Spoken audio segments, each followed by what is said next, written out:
दोस्तों नमस्कार, स्वागत है आप सभी का।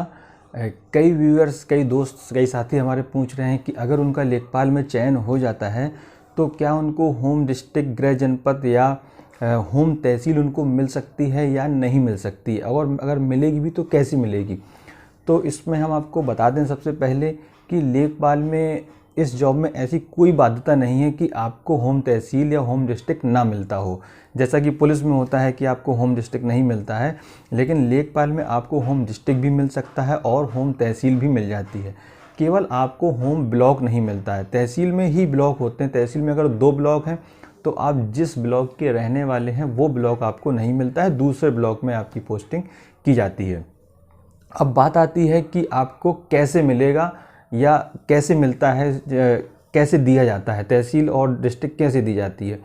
तो हम आपको पिछली बार का बता रहे हैं, जब मेरी नियुक्ति हुई थी 2015 और 16 में।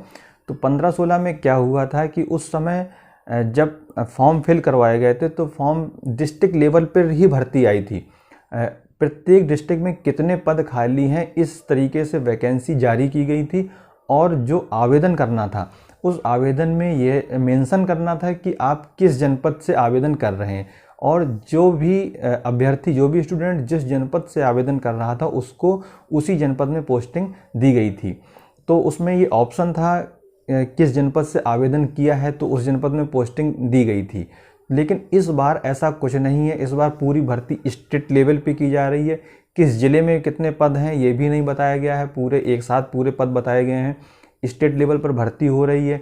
तो अब ऐसे में क्या आपको अपना होम डिस्ट्रिक्ट मिलेगा कि नहीं मिलेगा। तो इसमें एक काम ये हो सकता है कि बाद में रैंडमली आप लोगों को डिस्ट्रिक्ट का आवंटन कर दिया जाए, आपको रैंडमली किसी भी ज़िले में भेज दिया जाए। अगर रैंडमली आपको किसी भी ज़िले में भेजा जाता है तो इसमें भी आप एक बात समझ लीजिए कि रैंडमली जाने के बाद क्या आपका ट्रांसफ़र आपके होम डिस्ट्रिक्ट में हो सकता है कि नहीं हो सकता है। तो आपको बता दें कि ट्रांसफ़र होते हैं लेखपालों के, लेकिन अगर आप किसी दूसरे ज़िले में आपकी एक बार पोस्टिंग हो जाती है तो फिर आपका जो ट्रांसफ़र है वो आपके होम डिस्ट्रिक्ट में ना होकर आप उस मंडल में, जिस मंडल से दूसरे मंडल में आप जाना चाहते हैं, आप अपने होम डिस्ट्रिक्ट को छोड़कर दूसरा ज़िला ले सकते हैं दूसरे मंडल में। ठीक है। तो अगर रैंडमली नियुक्ति की जाती है इस बार, तो इस बात की बड़ी संभावना है कि बहुत सारे लोग म्यूचुअल ट्रांसफ़र करवाएंगे, और ये ट्रांसफ़र म्यूचुअल होते हैं। अगर वहाँ से कोई आना चाहेगा और आप जाना चाहेंगे तभी ऐसा ट्रांसफ़र हो सकता है। और म्यूचुअल ट्रांसफ़र में बड़ी मशक्क़त करना पड़ती है, आपको अपनी फ़ाइल कंप्लीट करवाना पड़ती है और उसको पास करवाना पड़ता है। तो अब आप समझ सकते हो कितना कठिन और कैसा काम है आपके लिए। और अगर रैंडमली नहीं दिए जाते हैं, जनरली क्या होना चाहिए और क्या होता है कि नियुक्ति के लिए गवर्नमेंट या जो भी आयोग परीक्षा करवा रहा है कुछ ना कुछ बेस तो रखेगा, कुछ ना कुछ आधार बनाएगा कि किस आधार पे डिस्ट्रिक्ट का आवंटन किया जाए। तो इसमें आप जानते हैं एक ही आधार जो हो सकता है वो हो सकता है आपकी रैंक, आपके मार्क्स परीक्षा में कितने आए हैं।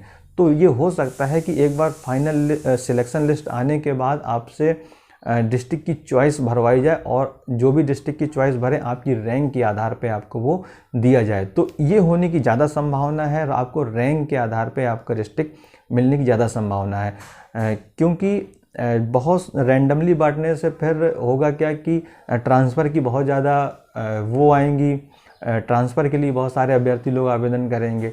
तो रैंडमली की बजाय पॉसिबिलिटी इस बात की है कि आपकी रैंक के आधार पे आपको डिस्ट्रिक्ट दिया जाए। इसलिए कोशिश करिए कि आपकी रैंक अच्छी है, ताकि जो आप प्रायोरिटी बाद में अगर भरवाई जाती है तो आपको वो ज़िला मिल सके। लेकिन अभी मैं फाइनल नहीं कह सकता हूँ कि ऐसा किया ही जाएगा, क्योंकि इस बार अभी तक ना ही आयोग ने और ना ही गवर्नमेंट ने इस बारे में कोई निर्णय लिया है। तो फिर भी आपको करना क्या है, आपको अपनी रैंक अच्छी रखना है, ताकि अगर ऐसा हो तो आप अपने गृह जनपद में अपनी तैनाती पा सकें। धन्यवाद।